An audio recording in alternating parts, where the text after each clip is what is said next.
This is Track Wrestling. I am Kyle Klingman, and we go all the way down to Arkansas for LeRoy Gardner. He is the head wrestling coach of the University of the Ozarks, or is it University of Ozarks? We will find out here. I've always said University of the Ozarks, but really an incredible story. Didn't place at the Minnesota High School State Wrestling Championships, went 0-2, and then became a three-time All-American at Division III Wartburg, went 6th.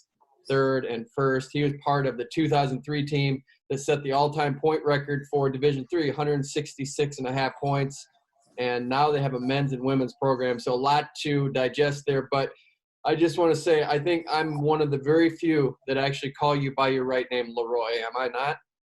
That's true. That's true. I think, we had it comes up all the time. But yeah, you definitely nail it, man. Hitting it out of the park there. It's most people just see it and they think it's LeRoy, and I always say it's a little more French and a little less country. That's kind of what I tell everybody. But, it's LeRoy. My dad would tell you LeRoy Gardner III. So there you go. Even your coach, Jim Miller at Wartburg, can't get it right. He calls you LeRoy still. Yeah, I think when he talks to me on the phone, right, he'll say LeRoy. But I think it's his habit because when I showed up, down there at Wartburg, I think there was a time when you're like a teenager and you just like – I was like, man, why does my dad make a big deal about this? Like it's not a huge deal. And then once I kind of grew into my own, I started, correcting people because there's a little bit of like, someone says your name, you go, hey, no, it's LeRoy. You feel some kind of way as you're growing up. But then as I grew into a man, I was like, hey, it's okay. I can say, hey, it's LeRoy. And so there's a segment of the population that still knows me as LeRoy, and the rest kind of LeRoy. And even my sister calls me LeRoy, just because like since she was little, that was it. So it's mixed, but I don't take it any kind of way. And I try and let people know and give them a chance to do it correctly. So, I mean, Nathan, our 125 pounder, he still calls me LeRoy because he, was like, I don't know, 12 when he started on the Texas, national team. And so anyways, but yeah, you're one of the ones that gets it right. Pretty cool how this worked out for you, that you ended up at Wartburg. You are from Minnesota, but you end up at a rival state in Wartburg. They're out of Waverly, Iowa. Of course, Augsburg is the big team there for Division III in Minneapolis. But you go 0-2 at state, but my understanding is you got noticed at Junior Nationals. You placed there, and then you became hot. You got on everyone's radar, and Wartburg already scooped you up, and some other teams tried to get you. But what was it about Wartburg? How'd they get you there? I think it's a little bit of, I had just started wrestling in 10th grade. So I was really new still to the sport. And so I didn't really, I think a little bit of ignorance is kind of bliss in that regard, is I didn't know the reputation and the rivalry really that much. I had season tickets to the Gophers and everything. And my dad actually worked at University of Minnesota, and my mom did too. But when I started looking at schools and decided I didn't want to play football, I remember telling my high school coach, hey, I'm not going to play football because I was getting recruited for that. And, he knew Coach Miller from UNI when he was like a grad assistant down there. And, I had set up a visit at I had narrowed it down to Minnesota, Iowa, UNI, Wartburg, and Augsburg.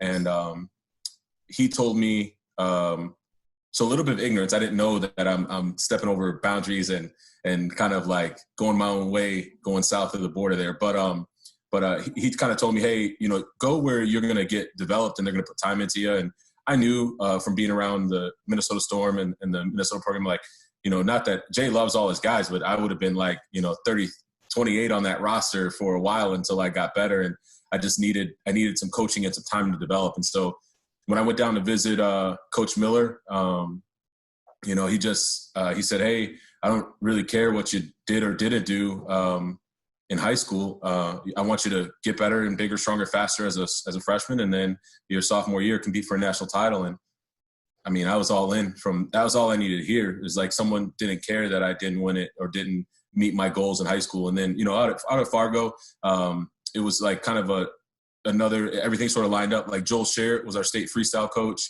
and all the cool kids did both styles from the Storm. And I remember having a conversation with Joel, and Chandler was around since the beginning. I started doing that when I was a first year wrestler doing Greco there. But Joel told me, he said, hey, if you want to go win a national title, you want to go to college, and you want to be my number one 220 pounder in freestyle because I cut down. He said, I'm not going to have a guy who's here half the time. And, I was like, he's like, you can train with me. I'll give you everything, all the training you need, that I'm training, because he was training for that cycle for 2000. And so I trained every single time he trained. I ran every time he ran. I wrestled with him every time. And I think that really helped my skills a lot coming into Fargo. And when I went up there and I lost to Tommy Rollins and then in the pool. And that's what knocked me to the 5th place match. And then I think I lost to a kid from Indiana second match, Matt Hasbrook. But I love that tournament. That was my favorite tournament in high school, was Fargo. It was hard. It took me a while to crack the code on it. But, once I got up there, I loved it finally. And breaking through, I didn't really know. I just was trying to win, and I didn't know what I was doing.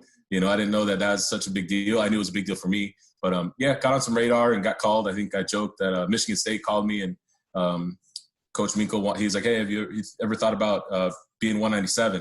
And I said, Coach, have you ever had a one-legged wrestler on your team? And he said, no. I said, because that's the only way I'm making 197.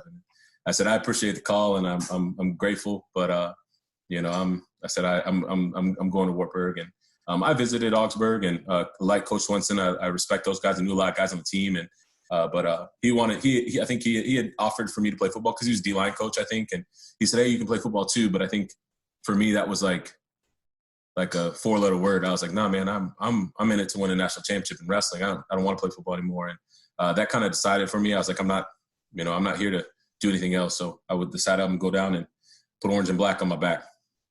And then you made a junior world team in Greco. Mm-hmm. And then I think it took some convincing to get you to come back to Wartburg, because you were going to go to Northern Michigan, and they had to talk you into staying. Why did you want to maybe go to Northern Michigan, and how did they convince you to stay in Wartburg? Yeah, that was even going to Junior World team trials. We trained with Northern Iowa, and Jordan Holm was a Minnesota guy, and he convinced me to do Greco and train with him and Brad for like 2-3 weeks. And I hadn't competed in Greco for 2 years at that point. And then went down there to World Team Trials and won in Greco. And then I ended up injury defaulting for 4th in freestyle. But when I went over there and got, there were some good guys on that team, well-known guys. And all of a sudden now you're like, have access to OTC, and, there's a lot of resources that open up once you start making those teams. And so when that opportunity, and Coach Yvonne was my coach for the world team and stuff. And, he was up there at NMU, and he had, Adam Wheeler and RC Johnson and some of those guys. So I have good trading partners.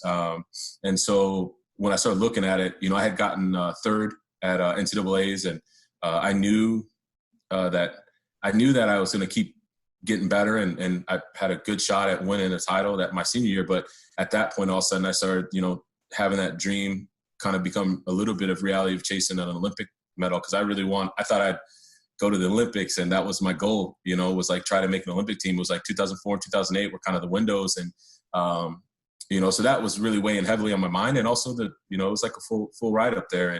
And so when everything came down to it, I just didn't want to take any more school loans. And I, it was hard on my teammates a little bit when that came, because I was open with them.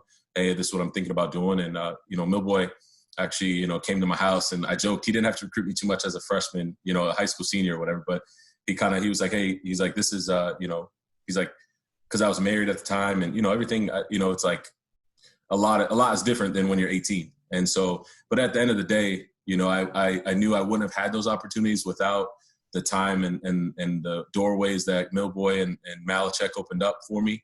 And I think, I owed it a little bit to them. I'm a little bit like that, like loyal, and I was like, hey, I got to see this through, and that door won't close. I can still go train at the OTC and go do those things after I finish this chapter, and so ultimately I decided to stay. And, Malachek and Miller were huge parts of that. And I'm grateful that I did. I don't regret a minute. I mean, I love Yvonne, and I would have loved to be up there, and it'd be cool. Like, who knows where I'd have ended up training with, like, Adam and RC and those guys. But the choice I made, where I felt like with all the information I had was the right choice at the time. And, so I'm grateful for the opportunities. 2003 is a special year. That was your senior year. You won an NCAA championship for Wartburg, of course, and you were the first heavyweight in Wartburg history to win a championship. But all-time point record, 166.5 points. And just to put that in perspective, Iowa scored 170, but that's 32-man brackets. These are 16-man brackets. That's just a massive amount of points. Did you think going into that was a possibility that you could just come up with some record performance like that? I don't think we really – I think we kind of had a bit of a score to settle. I think everyone on that team had a little bit of chip on their shoulder. Our career paths, and I always point, like, obviously that stands as that's a huge honor in the records book, like a watermark. But I think the seeds of that performance, and it kind of is a reflection of this sport, the seeds of that performance for most of that team were planted back in 2001 when we got sixth. And I think there was, on that roster that was seniors, I think 4 of us were on that team that got 6th place as sophomores. And that was the worst finish in 10 years. And I think that hurt, like, really, really deep for us. Like, we felt like we had let down the whole tradition. And, because being in the finals up until that point, that was the lowest finish in 10 years. And so for us, we felt like we had something to prove. And not being able to win it in 2002, again, I think we had like 4 guys get third, the year before. And I was included in that, and we had a bunch of, I think we had 3 or 4 guys who was in the semis the year before. And so when you talk about what we expected going into that 2003 year was really just, man, we were really, really like motivated to put it on everybody. Just like, it didn't matter who they were. It didn't matter where they came from.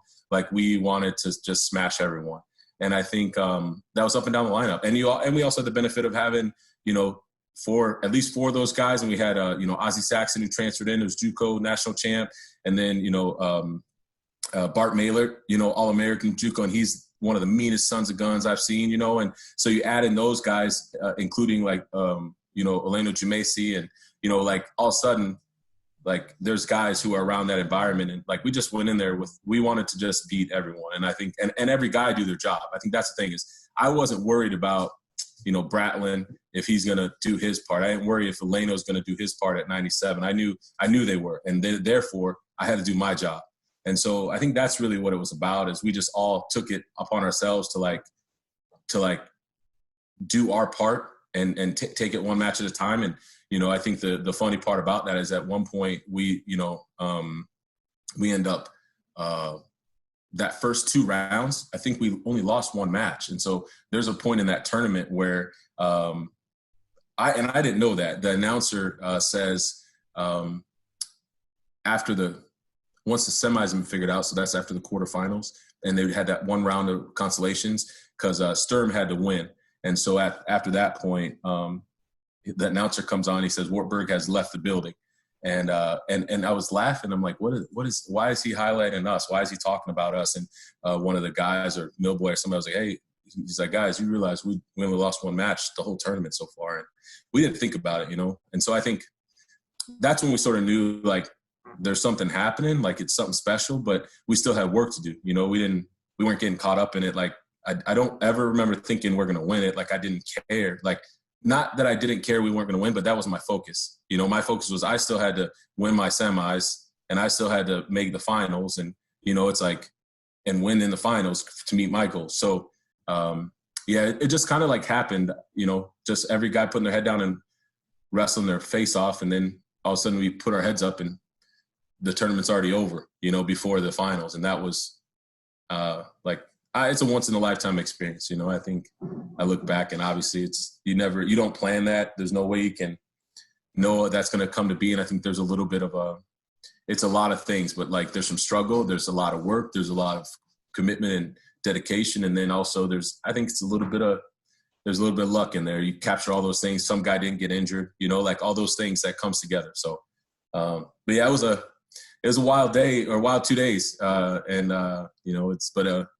It kind of showed me what can happen when everybody's on the same page and everybody goes all in on preparing, and everyone is looking forward to, like, the fight and the hard part, and I think that's the that's the thing that team was really gritty. Like, we weren't going to shy away from like a fight. And I think that's what got us, to that level of performance. So. And then you didn't stay in wrestling right after. I think you moved into a different profession, didn't you? Mm-hmm. Yeah. So the backstory is our son. So I graduated in December of 2003, and my wife and I had our son in March, and so I couldn't. And I had been training, like I was working out a lot with like Tolly Thompson down in Northern Iowa when he was there, and I just saw at that time it was different than it is now with all the support that the USA teams have. And that was a hard part for me, was like, I knew the struggle that we had. I mean, there was time, I remember like there was a time I sold my saxophone that I had from high school for rent, and I didn't want to go through that trying to train and make an Olympic team. And I just knew like I was done competing. And then also most of the coaching opportunities, they like you start off as low man on totem pole, and they don't pay very well. And I needed to take care of my family, and so I got a job down in Cedar Falls and was working. It was a bit of a shock, joining here I am fired up from winning nationals and doing all this stuff, and I think we'll just take all those lessons and apply them, and my next team is going to be winning business national titles or whatever the equivalent is. And I get in the work world, and I was like, whoa, this is not how I thought it was going to be. So, but yeah, so I took some time off, and I was still coaching at Wartburg, but it wasn't full time. I was like a volunteer assistant there, and I helped those 2 years. And then my wife and I went overseas, where she's from, for a year. And we were in Tashkent, Uzbekistan, where I was working still. And I was working out actually and helping at Dinamo, which is a club over there in Tashkent. And they had a world champ, Dilshad Mansourov was world champ there, and there's guys there, so it was cool to experience that and be the only American in the gym, and it was just like I knew I couldn't the doors and opportunities that existed at that point as a new guy, I couldn't take those because my responsibility is family. So, but as I was looking, how I got back was. I had emailed, I was looking to go back to grad school, and I had emailed, I had a spreadsheet of all the coaches that I had competed against or competed with on a team or whatever. And so I emailed all of them, but I emailed, one of them was Joel Sherritt, and I emailed him and said, hey coach, hope everything's well, but I know you guys are in good shape upper weight wise, because he's a bad dude. And I said, but if you know anybody looking for like a graduate assistant upper weight, I said, I'm trying to go back to grad school, and, let me know if you hear anything. And he came back and said, hey, we've got a head coach at our prep school, and we need a guy there, and you can use the GI Bill and the commission you in the Navy, and you'll be there for 3 years at a minimum. And and I knew Bruce because I had worked those camps, the Navy camps, when I was in college. So went out there, and I think I just been real fortunate. I mean, you talk about being like the new guy on the ladder, like kind of every step, being around really good coaches, from coming up with Chandler and Joel Sherritt and Marty Morgan and all those guys in Minnesota, Joe Russell, and then going out to being around Bruce Burnett and working with Joel and those guys. Like, it was a wonderful. I was grateful to have that network and be able to call in and have that opportunity. So yeah, that's how I got back in full-time coaching, was through that, and got commissioned in the Navy and worked with Naval Academy guys. And that's still a part of your life. So explain how you're the head coach, but I think before the cancellation of the D3s, there was a chance that you weren't even going to be able to go because you were going to have to go overseas. How does that work with being a head coach and still being in the military? Yeah, so I came off active duty in 2009, and I got commissioned as a human resource officer because my job at Navy was physical training officer, and that's what I did the coaching. But so I stayed in the reserves. They kind of ask you when you're leaving, hey, do you want to get in the reserves, because they've got a mission and a quota and all those things. And I was like, yeah, I'm not a big fan of closing doors that you don't know what's behind. And so I just was like, yeah, I'll stay on and see what this whole thing's all about. And I think, I never planned on being in the military. It just, as I did, because I didn't come from a military family. My grandfather's only one, he was in the Army, but I think once I got in, I sort of enjoyed, there's a lot of aspects I enjoyed about it. I mean, like the physical fitness culture is great because you have time to PT. Every day you got time to work out. But so I stayed in the reserves, and when I went into my my rest of my career after I got out, because I wanted to get into like trading, finance, and because I studied graduate degree in MBA, I did an MBA in finance, and I had an opportunity to do that in a program down in Houston, and so jumped into that. But I stayed in the Navy and got to go to Singapore and got to go to Korea, and I got to see a lot of stuff that I wouldn't see otherwise. I got a chance to wrestle, back in 2007 on the All Navy wrestling team, and so those opportunities were really rewarding to me, and I enjoyed those experiences. And so for me, I just said I'll keep doing it as long as I'm enjoying it and as long as it's like valuable and rewarding for me. And so yeah, I do that. So I do the kind of like the commercial, the 2 weeks a year in the summer, where the season's not happening in full swing, and then 1 week in a month. And that's the kicker is, it's a struggle a little bit sometimes, 1 week in a month each month. And I try and as I've gotten more senior in rank now, like I'm the XO, executive officer of our unit. So I get a little more ability to like kind of pick when I actually am having to go to my unit and do things, but otherwise I can work remotely sometimes or bunch them all together. And so during the season, it's a little bit tough because there's definitely like a Friday, Saturday, Sunday, sometimes where I'll miss some stuff. I got to go do stuff, and the ball falls to my assistant coaches and it's the team, to kind of know, hey, I'm not going to be there this weekend or whatever it is. And I try to make sure it's not, it's some of the tournaments where, it's maybe not as a big deal. But I think, one of the things that I remember, one of the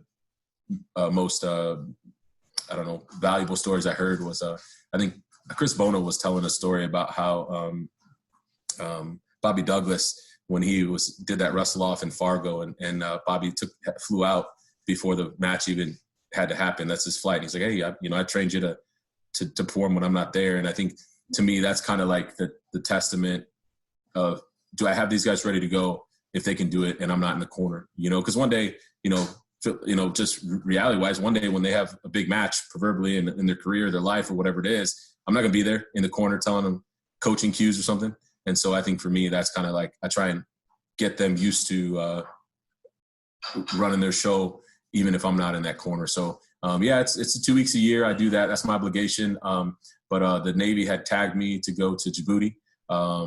I was supposed to leave before NCAAs, and that was a tough one. That was the only time in my career so far I was like, man, this is a tough pill. And I thought about, I was like, man, do I want to keep doing this, after I get back? And but I think the lesson, is like, for my guys, is like, I want to be an example of like, hey, I made a commitment, and it was a choice, right? Back when I raised my hand and said, hey, I'm going to do this, let's do this. And if I get asked to go, then I have to go do that because I committed to doing it. So, it's like, I'm going to walk that talk. And I'm actually headed to Djibouti still. That kind of got pushed back with all this virus stuff, but I'm heading to Djibouti, and I'll be back in the fall.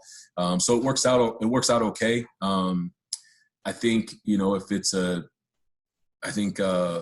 I've got a really good support system with the administration here, and we've got I've got good assistance, and my wife is a strength and conditioning coach here. So we've got a good network and support to keep moving and advancing the ball. But I'd be lying if I told you I'm not excited to get back from Djibouti and get back to, 2020, 2021 season. And especially with, us adding the women's, and, so we're just, I guess I wouldn't know what life's like if I wasn't trying to, burn all these fires at once. So that's kind of what it comes down to. And let's make sure we get the name right. Is it University of the Ozarks? Yeah, it is. It is. Yeah. All right. It is. You nailed it. So once again, hit it out of the park. All right. Thanks, man. How about the women's program, adding that? You were really driven to make sure that happened. Why were you so adamant about getting a men's and women's program together? Because, one, I had experience when I was in Houston. We had the opportunity. I was fortunate enough to coach some women. Of those, we had a Fargo national champ, multiple Americans, and the team that we coached, 6 of those at that high school, they ended up winning the girls' state championship down in Texas. And it was just really rewarding for me personally as a coach. And I think it was something that if Taylor hadn't asked me, she basically just walked up to me one day. Was like, "Hey, would you coach girls too?" And I said, "Yeah, you're gonna work your tail off and go all in on this." And she said, "Yeah." I said, "Okay." And after that, it just was like a lot of learning. It's not different. I think just like any athlete, I had to earn their trust and they had to know I was all about it and committed to them and want to see them do well. And it was just really fun to see them experience success. And so I think from a coaching standpoint, that's what was driving me to like add it. Cause I think it's the right answer. Like there's an opportunity, this exists. Like, why would we not have it on the women's side and also on the men's? It's like having a baseball team and no softball team, or, if you have a men's tennis team and no women's tennis team, it just doesn't make sense to me. And so, and we had the support and the resources and things that I think in time we could add it. And so I pushed and, kind of kept asking all the time. I'd see an article, someone add, and I keep sending it. And I think, at a certain point, I think if you didn't add it, you don't add it in this environment, then it starts to beg the question, like, do you have something against it? And I definitely am not that person. And so like, I was like, hey, I want to be on the front of this. And, we're on the front of it as best we can, right? Here at Ozarks. Like adding it this year was like the earliest I think we could have logistically, like I worked hard to get it to here. So we got it with support of, my president, my AD, and, I think it's good. So we're excited about it. As a coach, I think since it's so new, it's like, where else do you have like a blue sky sort of opportunity, like where the sport's so new and you have a chance to help, and a lot of the girls' stories, the ladies' stories is a lot similar to mine. Like they started as like 9th graders, 10th graders, very few women are starting in like 2nd grade, but now that's changing. But a lot of the ladies, especially in Arkansas and Texas in the South where we're at, they're starting in like high school. And so I get that. That was my path. So, it's like, so I'm just excited. And I think it's, I don't have any daughters, but I tell my, like I got a son and I got like 32 sons as far as on my team too. And now I'm adding some daughters to the mix too, so. Are there challenges that come with being an African-American coach, African-American athlete that people don't know about? I think it's more like historically it's not been a lot of us when you go places, like when I first started wrestling, it's not like because I played basketball and football and every that's fairly popular, and so everywhere I go, you're not one of one, right? And I think when I started wrestling, there's a lot of tournaments, places you go where you're the only person that looks like you, and I think I learned, when I went down to Iowa, I was not a country music fan, except then I went to Wartburg and they used to play that country music in the room, and it sort of grew on me a little bit, and so you pick some of that up. But I think that the challenges are more like, I think that's that stereotype of like, athletic and fast. And, I remember, I was fairly fleet of foot as a heavyweight. And I think I tried really hard to be technical and learn and be technical because, and again, it's not someone else telling me I'm not. It was just like, I'm going to prove to you that I know these positions and I know what I'm doing. And I'm not just like fast and strong. And I think that's like one. But yeah, I guess, and you go some small towns or small places, like you wonder whose parents or grandparents are filling their head with garbage, like that's the type of thing. I think sometimes we go places where you're like, who's the person who might have wrong ideas or thoughts, and I think, and it doesn't change how I operate. I treat everybody. I'm gonna respect you, unless you give me a reason, not to, and I'm gonna do my best of what I need to do. And I think that's kind of the thing. And my dad always stays like, hey, you gotta, do more just to have it be even. And I don't think that's a bad sentiment for anybody, like that's not a bad sentiment for Kyle Klingman, do more than everyone else. Right. And so I think as an athlete, there's like that's really what I just remember about it. And I guess, like I said, but I definitely remember looking up to like Kevin Jackson, Bobby Douglas. I mean, shoot, even like Carl Adams, like, hey, there is people like who look like me who had success in the sport. And I think that's people discount that sometimes, a lot of times Like, I think especially in this environment, like the representation thing gets a bad like rap against people who maybe don't understand what it means. But as like a young Black kid growing up, seeing guys who also look like me and had maybe some similar experiences or not, but could be successful, then I could see myself being successful too. And I think that's the power of that. And that's what I held on to. I mean, even Kerry McCoy, I remember the first time like going up to Olympic Training Center, and I'm on the, I'm at the Greco practices, but those at TC Dancer, like those guys would like kind of grab you and be like, hey man, yeah, welcome, like, where are you from? What are you doing up here? And like kind of bring you in and like, and that was, that meant the world as a young guy, like I still would email Kerry sometimes, hey, what workout are you doing right now? When I was training. And I think that's like, there's a fraternity, like a little bit of a brotherhood when you're not the majority. And I think, so, and that's wrestling. It's like most time, there wasn't a lot of brothers anywhere you go, I mean, I think, that's why you look at like, for example, like an Oak Park team, right? Where it's cool to see, for me, it was like, I'm cheering for those guys. Hey man, go, break a stereotype, defy some odds, from whatever your circumstances were. Like, I applaud that. Go do that, and that doesn't apply only to, Black folks. Like, that's everybody. Like, go rise above whatever obstacles you're facing. Go be better than whatever circumstance you're facing. And everybody's got their own struggles. So I think in a philosophical way, like those lessons apply to everybody. But I don't remember any. I didn't have anybody like no overt issues. I remember we drove to North Carolina for the first NHSC Open, and we was in Cary, North Carolina. And there was some, we drove all the way and went through like the Ohio River Valley and stuff, and places where generally like, there wasn't a lot of folks like me stopping and hanging out. So that's all. What's the wrestling culture like in Arkansas, man? I wouldn't even know where to start on what that might look like. It's new, right? It's, even though I think now we're on almost maybe 12, 15 years. It's still new. Football is big deal down here. Just like kind of in Texas.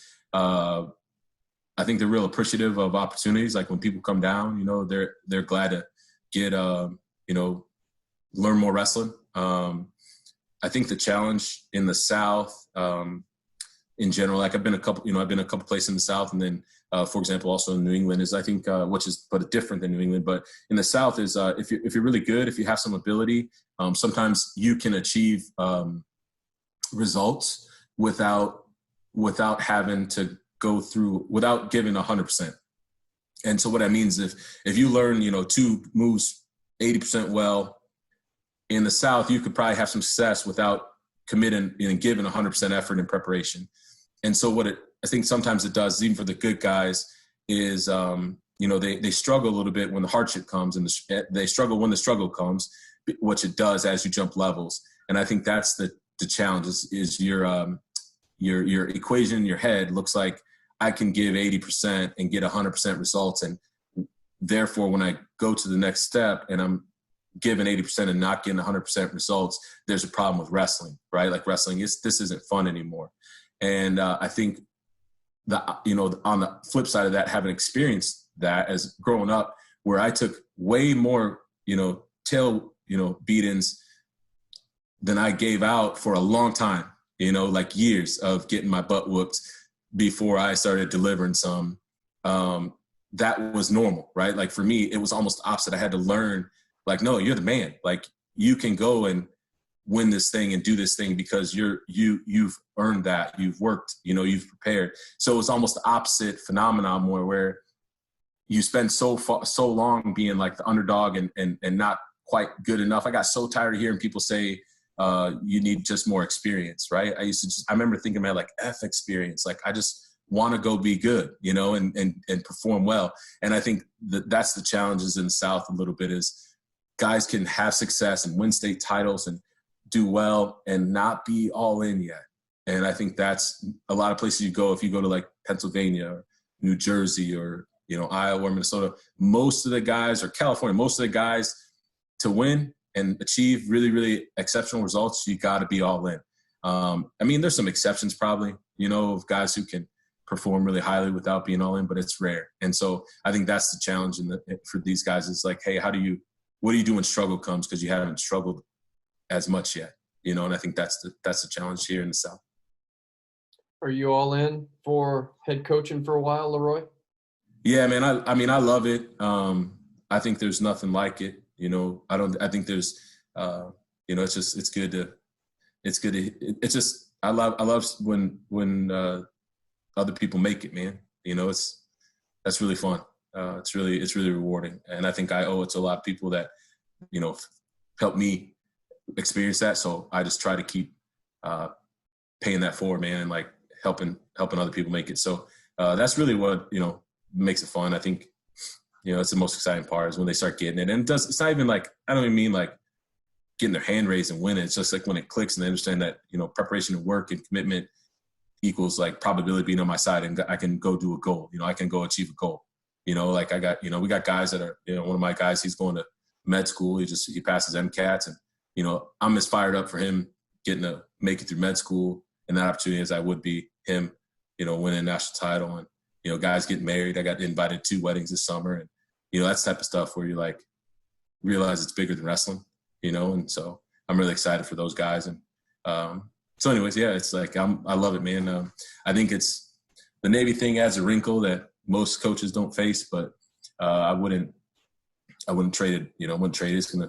The Navy's gonna, you know, take care. I'm gonna retire, you know, at one point in that retirement. Let's revisit this phone call when I'm 63 and I'm making my Navy retirement. So We'll end with this, man. You are a super heavyweight. You wrestled super heavyweight. Give me your 3 favorite heavyweights of all time. Oh man, I should have known. I should have been ready for the You should have been. Let's see.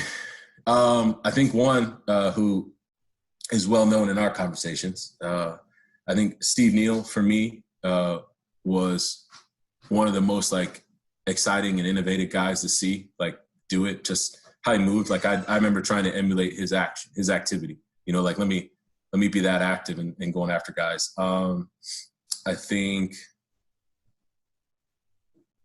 you know, even and another like peer of his, like I think Kerry McCoy, again, just real active and you know, offensive, right? Like leg attacks and like good, you know, like it was just fun. Like it helped me learn that how wrestling could be, not just like pushing and pulling. And then I think, and this one's I think Steve, you know, Mako, which is interesting because Steve was like 2 years younger than me or a year younger than me. But the way he like added in trips in the foot sweep, like I added into my game because he did. And he just dominated big guys with that. So I got a pretty small window shot of time where those guys, and I think maybe it's a little bit biased because of the impact they had when I was still a competitor.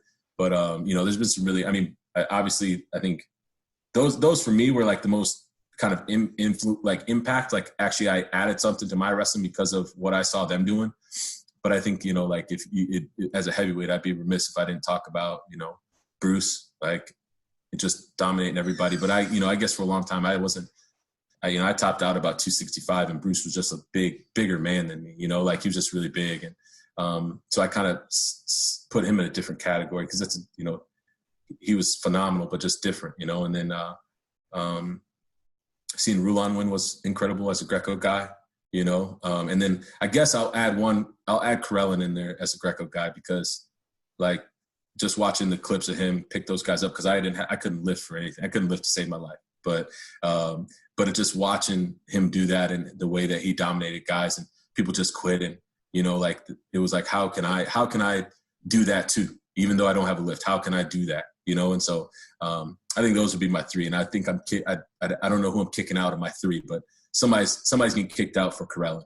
So maybe I'll kick out Steve, gotta go, and I'll put Karelin in there. But I love Mako's a man, but in a fight, and I'm sure he'd be okay if Karelin's pulling in there. So we'll just say it was the Mount Rushmore of your heavyweights. So yeah, that's it. I don't want Steve Neal to get kicked out, so I want to make sure he's yeah, that's good. That's my Mount Rushmore, big men And it's been fun watching some young guys. I mean, Gwiz was obviously exciting to watch. Like it was cool watching him and the tools he brought to the game. There's been some really good, I think on Twitter last week, they were talking about the best to never win it. And there's been some really phenomenal guys to never win NCAAs, frankly. So there's been a lot of fun. I learn from everybody, man. I'm watching everybody all the time. So, but yeah, that's my Mount Rushmore. And I think those guys just changed how I viewed wrestling as a heavyweight. And that I actually had takeaways that I applied as a competitor. So our quest is to get everyone to pronounce it LeRoy. I want that a national trend. So LeRoy Gardner of University of the Ozarks. This has been fun and can't wait to hear more about you, especially I'll be checking in at age 63 to see how the retirement's going. Yeah, I appreciate it, man. And I'm on board. I can help support the cause on LeRoy, but thank you for the opportunity, man. And keep doing what you're doing. I've enjoyed watching these. It's fun I'm still a fan of this sport, even though I love watching it. So thanks, man.